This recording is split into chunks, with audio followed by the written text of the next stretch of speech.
peguei um conto, o original do Irmãos Grimm, tá? Escrito pela Clarissa Pinkola, a mesma autora de Mulheres que Correm com os Lobos. E aqui tem o conto original, da onde vem a historinha que a gente conhece, chamada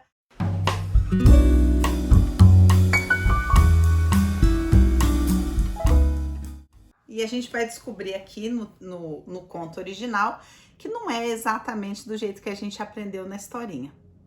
Mas eu acho que vocês vão ter, assim, insights extraordinários. Então, quero pedir para você se aquietar, que eu vou contar a história para vocês, tá? E aí você vai prestando atenção no que a história mexe com você, qual que é a parte que mais te incomoda, ou que mais te chama atenção, ou que te emociona de alguma maneira, tá bom? E aí você se deixe levar pela história, tá? Há muitos séculos, quando desejar adiantava alguma coisa, vivia um rei cujas filhas eram bonitas, mas a mais jovem era tão linda que até o sol, que do alto via tanta coisa, não podia deixar de se maravilhar quando iluminava o rosto da moça.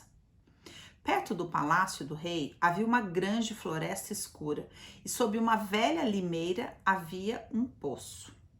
Nos dias muito quentes, a princesa costumava ir à floresta e se sentar na beira desse poço de água fresca.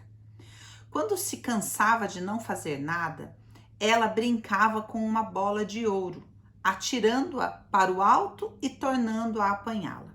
E esse era o seu jogo preferido. Aconteceu um dia que a bola não caiu na sua mão esticada, caiu no chão e correu direto para o poço. A princesa seguiu-a com os olhos, mas ela desapareceu, porque o poço era tão fundo que era impossível enxergar o seu fim. Então, a princesa começou a chorar de tristeza e nada a consolava. Quando estava se lamentando assim, alguém falou: "O que aconteceu, princesa? Seu lamento comoveria o coração de uma pedra." Ela olhou para o lado de onde vinha a voz e viu um sapo esticando sua cara larga e feia para fora da água. "Ah, é você, seu espalha-água. Estou chorando a perda da minha bola de ouro que caiu dentro do poço." "Fique quieta então e pare de chorar", respondeu o sapo. "Eu sei o que fazer, mas o que me dará se eu recuperar o seu brinquedo?" "O que você quiser, meu querido sapo. Minhas roupas, minhas joias, ou até a coroa de ouro que carrego na cabeça." O sapo respondeu: "Não faço questão das suas roupas, nem das suas joias, nem da sua coroa de ouro. Mas se você for carinhosa comigo e me deixar ser seu companheiro, sentar à sua mesa, comer no seu prato, beber no seu copo e dormir na sua caminha, se me prometer que fará tudo isso, eu mergulho e apanho a sua bola. Prometerei o que quiser me pedir se recuperar a minha bola." A princesa pensou: "O que é que esse sapo velho e bobo está falando? Ele vive no poço coachando com seus amigos e não pode fazer companhia a um ser humano." Mas assim que o sapo ouviu a promessa, mergulhou a cabeça na água e desapareceu. Depois de algum tempo, voltou com a bola na boca e atirou-a na relva aos seus pés. A princesa ficou muito contente ao rever seu belo brinquedo. Apanhou-o e fugiu. "Espere, espere!" gritou o sapo. "Leve-me com você. Não posso correr tão rápido." Mas de que adiantou coachar o mais alto que pôde? Ela não lhe deu atenção. Apressou o passo para casa e se esqueceu do pobre sapo, e ele teve que voltar para o seu poço. No dia seguinte, quando ela estava sentada à mesa do jantar com o rei e os cortesãos, comendo em seu prato de ouro, alguma coisa subiu a escada aos saltos. Quando chegou ao alto, bateu na porta, chamando: "Filha mais jovem do rei, você precisa me deixar entrar." A moça correu para ver quem era. Quando abriu a porta e viu o sapo, tornou a fechá-la muito depressa, voltando à mesa assustadíssimo. O rei percebeu que o coração da princesa estava batendo muito depressa e perguntou: Minha filha, o que aconteceu?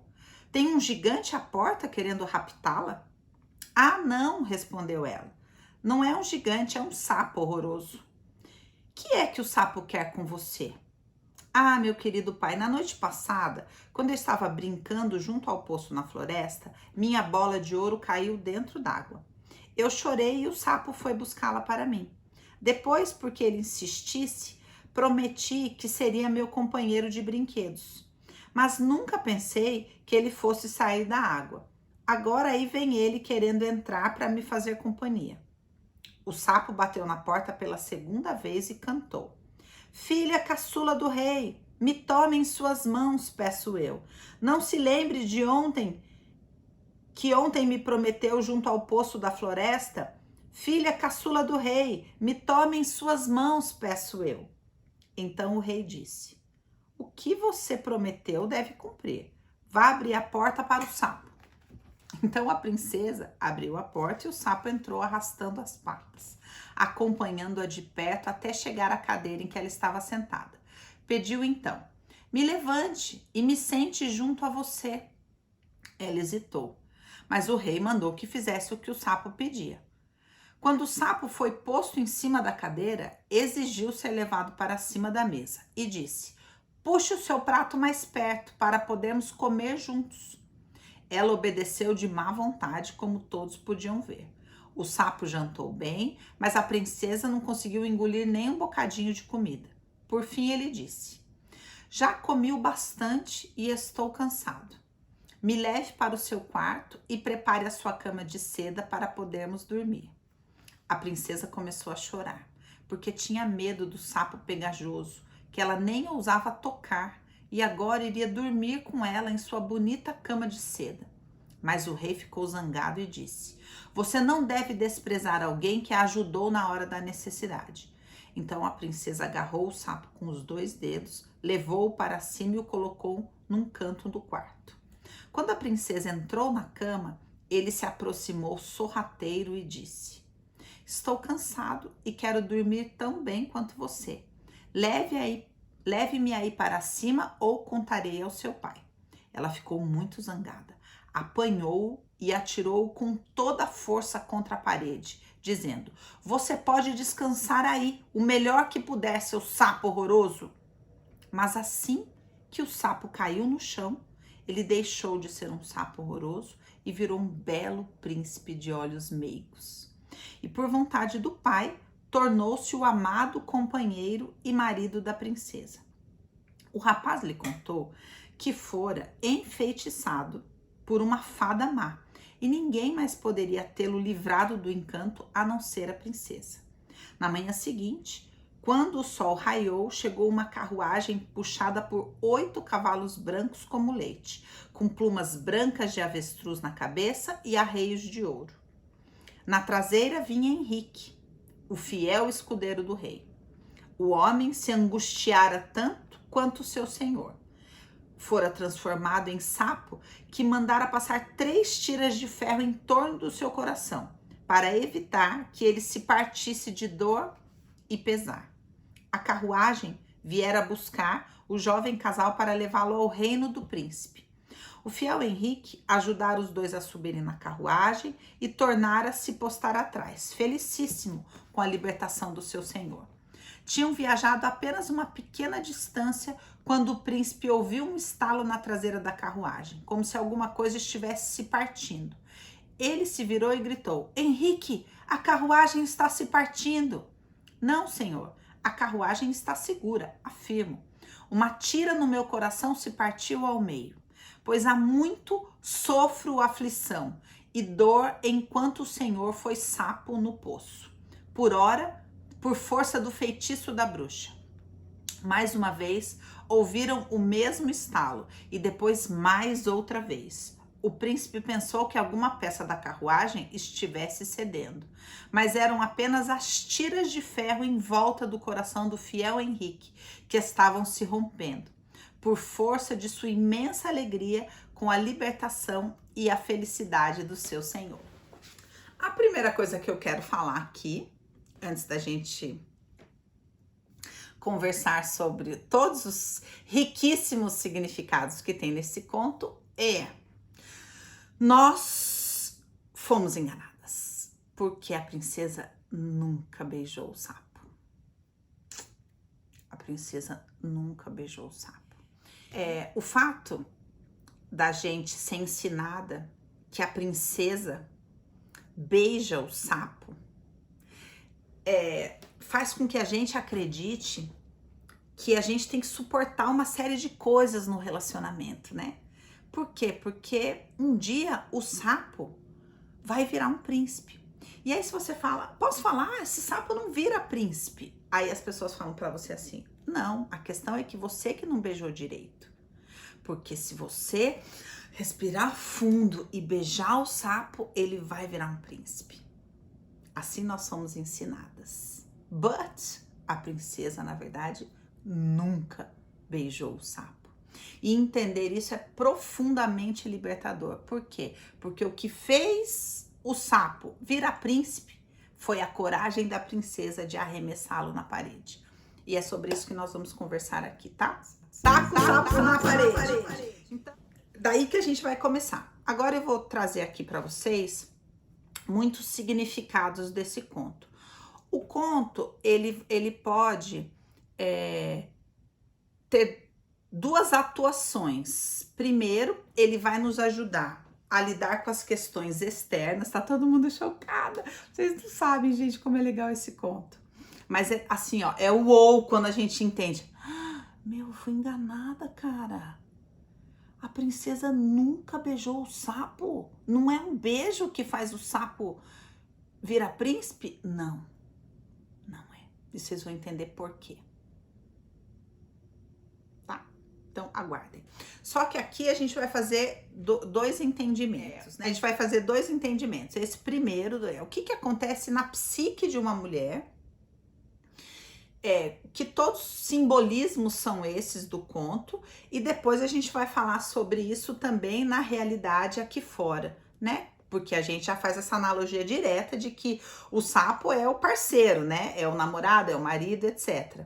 Então a gente vai falar das questões internas e das questões externas, tá? Então a gente vai começar aqui, que é o seguinte. Vocês sabem que os contos, eles nunca aparece a rainha, né? Porque o conto conta do processo de individuação da princesa, que ainda é uma princesa, ainda não é uma rainha, ainda não é protagonista da sua história. Então quem é o personagem principal? É o rei, porque a princesa lida com as questões da sua relação com o pai, com essa figura masculina no seu processo de individuação, e aí a rainha nunca tá lá, né? Como aqui. E ela sempre aparece como um personagem mau, como a madrasta, como a bruxa, como a fada má, porque a menina está fazendo esse processo de separação da sua identidade com a identidade da mãe. E se ela mantém a mãe lá protegida como aquela mulher maravilhosa, ela não consegue virar mulher. Então, para ela poder virar mulher, ela tem que transformar a mãe na bruxa má. E aí ela se autoriza, ela consegue suportar a culpa de ir, né, e se tornar mulher. Então, aqui nós temos bem configurado isso, como em todos os contos, tá? Aí a menina mais jovem, a mais bela, o último aspecto, geralmente é esse aspecto da boazinha, né? A mais jovem é sempre a boazinha dos contos, né? Ela tem uma brincadeira preferida, que é brincar com a sua bola de ouro. Todos os elementos de ouro dos contos, em geral, apontam para o processo de individuação. Onde está o ouro é o processo de individuação. Então, nos contos vai ganhar alguma coisa, o pote de ouro no fim do arco-íris, que é o processo de individuação, a conclusão, né, deste processo, o apossar-se de uma identidade, a premiação de o fim de uma jornada. E ela brinca com essa bola de ouro. Essa bola de ouro, inicialmente, ali diz assim, ela brinca, e quando ela tá cansada, ela brinca da sua brincadeira preferida. que é brincar com a bola de ouro, né? Alguns contos diz que ela joga de uma mão para outra, esse aqui diz que ela joga para cima e pega a bolinha. E na verdade isso está contando sobre o quê? A irmã mais jovem fala sobre esse processo da puberdade, de quando a menina está saindo da infância e começando a entrar na adolescência antes da menstruação. É um conto que fala desse momento antes da menstruação. Então, antes da menstruação, a sexualidade é algo que a menina vive consigo mesma, é um autoestímulo. E eu não tô falando de masturbação aqui, eu tô falando de ter prazer em ficar consigo mesmo e ficar brincando no mundo encantado e joga bolinha para si mesmo, e essa pulsão em ela se relacionar com ela, com a fantasia dela, né? Com brincar que ela é isso, brincar que ela é aquilo. Mas quando começa a despertar a sexualidade dela, essa bolinha da individuação, que antes estava tudo bem, rola para dentro do poço que representa aqui o inconsciente, que também pode representar a espiritualidade. E aí, quem pode buscar a bolinha da individuação? O sapo. Quem é o sapo? É a sexualidade que está brotando e que a menina tem um certo asco. Mas a verdade é, olha, não dá para você virar mulher sem levar o sapo para casa. Você vai ter que levar o sapo para casa e vai ter que deixar ele participar da sua vida. O sapo representando a sexualidade, representando o prazer, vai ter que fazer parte da sua refeição, vai ter que dormir na sua cama de seda com você, você vai ter que assumir o sapo para o seu pai, vai ter que contar para o seu pai que o sapo existe, senão você não vai ter a sua bolinha da individuação de volta. Qual que é a grande questão? Muitas mulheres ficam presas nessa etapa do processo de individuação e ficam com a identidade cindida. Ou seja, a bola da individuação cai no poço, no inconsciente. Esta mulher passa a olhar a sexualidade como algo ruim, que ela meio que faz por obrigação, mas que no fundo para ela é sempre o sapo. E ela precisa compreender, olha, a única forma de você progredir no seu processo de individuação é se relacionar com o sapo. Então veja que o sapo aqui ainda não é um moço, tá? Ainda a gente está falando do processo interno, do processo de individuação de uma mulher, do nascimento desta mulher que percebe a própria sexualidade e fala... O sapo representa a sexualidade da jovem mulher que está brotando. Então, veja que o conto, ele vai ter um simbolismo coletivo, né, arquetípico, que vai falar com todas as mulheres, mas cada uma de nós vai ter um simbolismo pessoal, vai se apegar mais a um aspecto do conto ou a outro aspecto do conto. Primeira coisa que eu quero que você compreenda as alunas da Tecelã aqui já me viram falar bastante sobre isso, a importância da espiritualidade e da sexualidade no processo de individuação. O que é esse processo de individuação? É um termo junguiano para o processo de maturação psíquica, para que eu me sinta segura, para que eu banque a minha identidade. É isso que é individuação. Quando eu me torno um indivíduo psiquicamente falando, onde eu banco as minhas escolhas, onde eu tenho prazer de ser eu, onde eu sei quem eu sou, onde eu sei qual que é meu propósito, onde eu integro as etapas da minha vida, onde eu consigo me posicionar nos meus relacionamentos. Esse é o processo de individuação.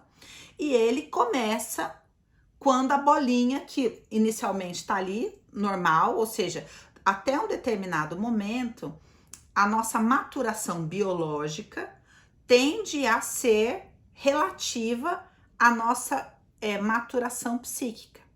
Ou seja, eu vou aprendendo, por exemplo, a caminhar, eu vou desenvolvendo as minhas habilidades motoras e psiquicamente esse processo vai acompanhando. Quando que ele pode se disparear? Quando a bolinha cai no poço. Ou seja, quando começa o processo da sexualidade. Aí é que a gente não amadurece mais sem perceber. Dorme, acorda e quando viu, amadureceu. Não, a gente só amadurece quando? Quando faz curso da Dani, quando faz terapia, quando resolve olhar para as coisas conscientemente. A gente não amadurece de ir seguindo a vida e vai amadurecendo. Não. Por quê? Porque para amadurecer tem que se relacionar com o sapo. Tem que olhar para isso. É o sapo que vai trazer a bolinha de volta, tá? E aqui a gente tá falando de vida sexual? Não, a gente tá falando de sexualidade. Quer dizer o quê? A sua relação prazerosa de viver, de se autorizar, de bancar o próprio desejo. Olha como é que começa o conto. Há muitos séculos, quando desejar adiantava alguma coisa, ou seja, é porque a bolinha cai no poço que a gente perde a força de desejar. E para a gente voltar a desejar, a gente precisa recuperar a bolinha. E para recuperar a bolinha, a gente precisa se relacionar com o sapo. Certo? E isso muitas vezes vai acontecer via Henrique. A gente vai chegar aí no Henrique. Então, muito bem. A menina, então, ela vai precisar começar a lidar com isso, com essa sexualidade. Só que muitas vezes, essa sexualidade, gente, não tem a ver com desejo sexual de novo, não tem a ver com gostar de alguém, não tem a ver com se tocar ou ser tocada, não é nada disso. Tem a ver com conseguir bancar o que quer, sabe? Bancar o próprio desejo, assumir quem é, assumir uma identidade, que a menina não consegue fazer isso à sombra da mãe, por isso que a mãe é retirada do conto, para que ela comece a bancar isso no seu relacionamento com o pai. É o pai quem vai levá-la ao mundo, como diz o Bert, né? É na relação com o pai que a menina aprende a bancar esse desejo, a se responsabilizar por esse desejo. Não, se você se comprometeu, então agora você faz. E a partir daí ela vai conseguindo assumir uma identidade. E aí os dois vão para o quarto e o sapo quer dormir na cama com ela. E aquilo começa a irritar profundamente ela. Por quê?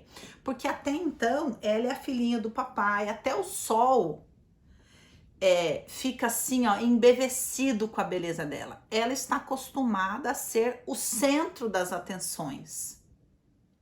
Essa é a realidade da criança, né? A criança é o centro das atenções. Mas quando a bolinha cai no poço e o sapo aparece, ela tem que começar a aprender a dividir as coisas. Isso também é muito complicado. Então, o sapo vai falar: olha, eu posso comer junto com você? Ela já começa a ficar brava. Por que não? Não, é meu. Eu tô acostumada com tudo é meu. Então, eu quero agora que vocês, mulheres casadas, ou que tem relacionamento de bastante tempo, por quê? A mulher, quando tá no início do relacionamento, ela acha que ela é super sexual, porque ela está, na verdade, no modo conquista, né? Então, essa parte não é o sapo, essa parte não conta. Essa parte é a heroína sedutora. A questão é quando vai para o quarto, ou seja, para a intimidade, quando de alguma maneira ela tá segura. E aí ela começa a olhar para o namorado, o marido, etc, e começa a falar: ele é egoísta, ele quer comer o que é meu, ele não sei o que, ele só pensa nele, ele isso, ele aquilo. Isso é um resquício deste processo de individuação, porque a sexualidade ela vai ter que amadurecer para chegar num lugar onde dois é melhor que um, porque a sexualidade infantil, tá ótimo, e aí muitas mulheres ficam presas nessa masturbação pro resto da vida, só tem prazer dessa forma, porque não consegue ultrapassar essa etapa e lidar com o sapo. E ela fica com raiva do sapo e ela tem nojo do sapo. E tem muitas mulheres mandam mensagem para mim e falam: Dani, quando a gente não sente mais desejo pelo marido? Se eu pudesse responder como uma psicóloga junguiana, eu diria: você tem que voltar lá e se relacionar com o sapo. É que elas não iam entender, né? Mas a grande questão é que esse aprendizado de dividir com uma outra pessoa e lidar com as próprias questões é muito difícil. E aí que entra essa coisa dessa domesticalização, alguma coisa parecida com isso, da mulher ser doutrinada, né, a pensar sempre no outro primeiro, a suportar, a engolir, a etc, e falar, olha, beija o sapo que ele vai virar príncipe. Qual que é a grande questão aqui, que é o X da questão? O ponto, não olhe para o moço como se o sapo, não olhe para o sapo como se ele fosse o moço, porque essa não é a parte mais importante. A parte mais importante é você entender que é só quando você se autoriza a manifestar a sua raiva e arremessar o sapo na parede que ele vira príncipe. Ou seja, uma mulher não aprende a ter prazer na vida a não ser que ela banque a própria raiva. Entende? A raiva é essa energia dessa erupção que vai viabilizar que ela consiga se relacionar com o sapo. Porque não tem como eu me autorizar o que eu quero se eu não banco o que eu não quero. A grande proposta aqui não é você interpretar que, tá vendo, é isso. Fui uma live, assisti uma live maravilhosa que ela falou que a gente tem que jogar o sapo na parede mesmo. E transformar essa raiva contra o sapo. Não é isso. Principalmente pensando que o sapo é o outro. Né? Mas entendendo o seguinte, se você não consegue bancar aquilo que você não quer, aquele filme que eu fiz análise, como que é mesmo? Do urso, do panda lá do panda laranja, como que chama? Alguém me lembra, please? Red, obrigada, muito obrigada, exatamente. Nesse filme, psiquicamente mostra exatamente esse lugar. Por quê? Porque a vontade da mãe é uma vontade que sufoca ela, sabe? Só que ela não tem força para jogar o sapo na parede, e ela fica ali. E ela fica ali até que chega uma hora, a mãe fala, não, porque nós vamos para casa e vamos fazer isso e vamos fazer aquilo, e ela fala, eu não quero! Esse é o momento em que ela joga o sapo na parede.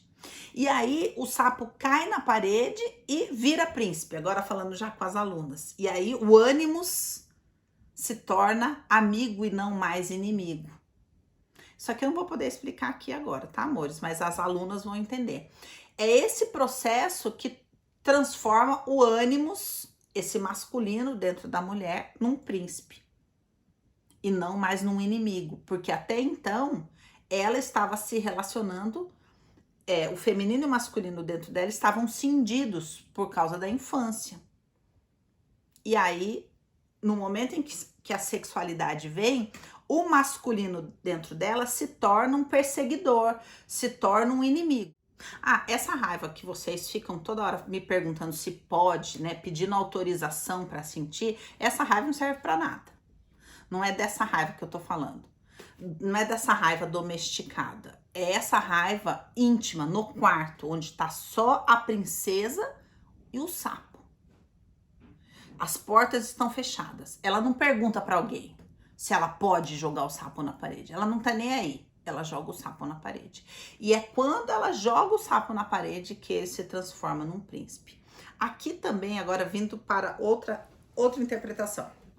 Fora, né? Agora saímos do psiquismo e a gente chega fora. Falando que o príncipe, o sapo, na verdade, é o parceiro, namorado, noivo, marido, ele é o parceiro. E a mulher, no fundo, acha ele um encostado, acha ele um folgado, acha que ele prioriza o prazer dele ao dela. E isso dá raiva. E é aí que chega a hora dela jogar o sapo na parede e falar, se vira, dá conta de você. Você quer? Aprende. Aprende. Entende? Porque, veja, quem beija o sapo é a mãe. Ai, tadinho, do filhinho não sabe fazer, né? Vem cá que a mamãe te ensina. E beija o sapo. E enquanto a gente segue beijando o sapo, ele segue sendo um sapo. Agora, a hora que a gente resolve ser mulher e fala pro sapo, se vira, ele vira príncipe. Ele tem que dar conta de si mesmo. Ou seja, aqui entra também para as mulheres mães de meninos. Se você não coloca limite, se você não frustra o seu sapinho, ele vai ser um sapinho para sempre. Entende? O que faz o sapinho virar príncipe é o não da mamãe. Agora, mulheres heroínas raivosas são castradoras. Não dão autonomia, não dão poder ao sapo. Não acreditam que o sapo consegue dar conta de si mesmo. Por isso elas não jogam o sapo na parede. Então só uma mulher joga o sapo na parede. As mães, aquelas que são escravas de agradar, as codependentes, beijam o sapo.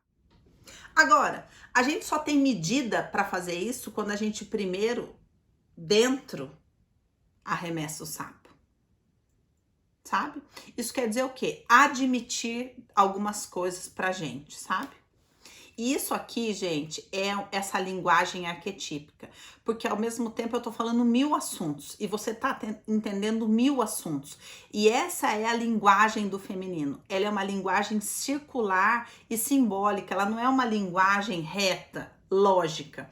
Então, as mais feridas aqui são aquelas que falam, eu não tô entendendo nada, porque na verdade elas estão condicionadas a andar reto. E mulheres não andam reto, mulheres rebolam. Mulheres andam redondo, entendeu? A gente é circular. Toda mulher ferida castra todos os homens ao seu redor para provar sua tese. E quanto que a gente não tá cheio de pereba, né? Porque beija, beija, beija, beija o sapo e ele não vira príncipe nunca. Nunca, porque o sapo não lava o pé. Agora eu vou falar sobre o finalzinho do conto aqui, que é bem bacana. E também vai falar sobre o relacionamento em si, né? No momento em que a princesa joga o sapo na parede e ele vira príncipe, já começa o processo dela de saída do castelo do pai. Ou seja, a nossa jornada de individuação como princesas, saindo do castelo da mamãe e do papai, geralmente a gente vai para onde? Para a floresta, né? Você vai para a floresta do inconsciente, começa todo um processo ali. E ali a gente precisa encontrar o príncipe para começar um processo de individuação, de maturação psíquica, de união desse feminino e do masculino dentro de nós, para que a gente possa caminhar para ter o próprio castelo, tá? E não mais viver dentro do castelo, dentro da consciência do clã. A gente vai construir o próprio castelo, vai ter o próprio castelo. Então, aqui diz o seguinte, que olha que legal, ela joga o sapo na parede e aí diz, mas assim que caiu no chão, ele deixou de ser um sapo horroroso e virou um belo príncipe de olhos meigos. Quando uma mulher arremessa o sapo na parede, o masculino passa a ter olhos meigos. Ou seja, ela não vê mais o masculino com esse olhar de inimigo, interesseiro, abusador, essa raiva ancestral, sabe? Essa coisa, essa maldade que a mulher ferida vê nos homens deixa de existir quando ela joga o sapo na parede. Quando ela assume o próprio desejo, quando ela assume o próprio não, né? Quando ela deixa de ser reativa, que só reage e passa a ser ativa no sentido de bancar o próprio desejo, bancar quem é. Aí quando ela olha para o masculino externo, ela vê ele com olhos meigos, ele não é mais inimigo, ele não é um inimigo em potencial, né? Ela não enxerga mais toda essa raiva nele. E aí diz, e por vontade do pai, tornou-se o amado companheiro e marido da princesa. Aqui, gente, é quando, nesse processo de individuação, a mulher deixa o pai com a mãe, né? E com o consentimento desse pai, resolve se relacionar com o homem que é dela e não com o homem que é da mãe dela, né? E aí, olha só, O rapaz lhe contou que fora enfeitiçado por uma fada má e ninguém mais poderia tê-lo livrado do encanto a não ser a princesa. Por quê? Porque aqui esse sapo é a sexualidade dela, que foi enfeitiçada pela bruxa má da mãe dela. Porque a mãe é a rainha, é a sexual e ela é uma princesa. E a mãe, em geral, não aprova a sexualidade da filha, não autoriza a sexualidade da filha, não autoriza que a filha tenha um desejo diferente do dela, pense diferente do dela. Enfim, o sapo é amaldiçoado pela fada má, pela bruxa má, pela madrasta.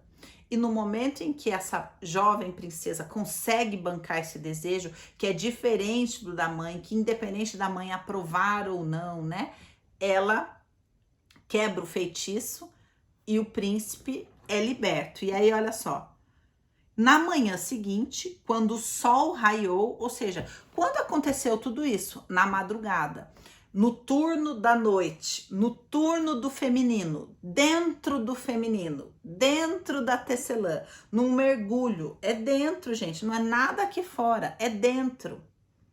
Quando acontece dentro, na manhã seguinte, olha o que acontece. Quando o sol raiou, chegou a carruagem. Ou seja, aconteceu dentro, pode acontecer fora. Dentro rege fora. Viveu dentro, entrou no mergulho, fora. Quando o sol raiar, a carruagem vai aparecer. É porque a gente está lidando, gente, com aquilo que tá lá no profundo. Aí, olha só, aí a carruagem aparece. E quem vem na carruagem? O fiel Henrique. Esse Henrique aqui, gente, é o masculino fora representado aqui. Agora ele já pode existir depois que ele foi integrado dentro nessa individuação. E esse masculino aqui, o Henrique, ele tem esses, como é que fala? Uma tira, né? E tem as tiras no coração. O que é a tira no coração? É o amor interrompido. É o amor interrompido. No processo do relacionamento com o pai, com a mãe, o nascimento da sexualidade, tudo isso faz com que o coração e o amor fique o quê? Interrompido. Quando acontece a individuação, a carruagem pode se mover. E cada vez que a carruagem se move, uma tira se arrebenta e o amor está voltando a fluir. Alguém me perguntou hoje na plataforma do Constelar: Dani, como que eu sei se o movimento de amor não está mais interrompido? Eu falei, você sente o fluir do amor. É exatamente essa descrição aqui. Olha o que ele fala. Tinham viajado apenas uma pequena distância quando o príncipe ouviu um estalo na traseira da carruagem, como se alguma coisa estivesse se partindo. Ele se virou e gritou: Henrique, a carruagem está se partindo. Não, senhor, a carruagem está segura, afirmo. Uma tira no meu coração se partiu ao meio. Ou seja, conforme vai acontecendo esse movimento para longe da consciência arcaica, o processo de amor começa a ser liberado. Certo? Primeira interpretação. Segunda interpretação, vindo aqui fora. Quando a gente corta o cordão umbilical e decide se casar, que é uma etapa aqui que muitas estão vivendo, muitas que já são casadas e que se descobrem com asco do sapo e falam, eu nunca me casei.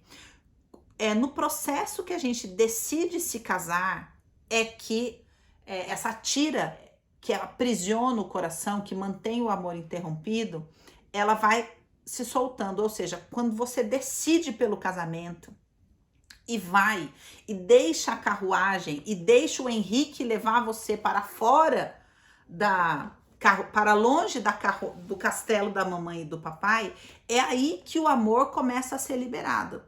Aí muita gente mora dentro do castelo do clã, né? Mora dentro da consciência do clã, continua olhando para os homens com os olhos da mãe e fala, eu não sei porquê, parece que o meu amor pelo meu marido tá acabando. Filha, você não entrou na carruagem, não jogou o sapo na parede, não sai de perto desse castelo. Como é que esse amor vai fluir? Como é que essas tiras vão se arrebentar? Aqui, ó, aí eles falando, tentei fugir na carruagem sem romper as tiras. Não adianta. Aí o que acontece? O casamento fracassa. O casamento fracassa e a princesa segue sendo princesa a vida inteira, não vira rainha nunca, e bota a culpa no príncipe.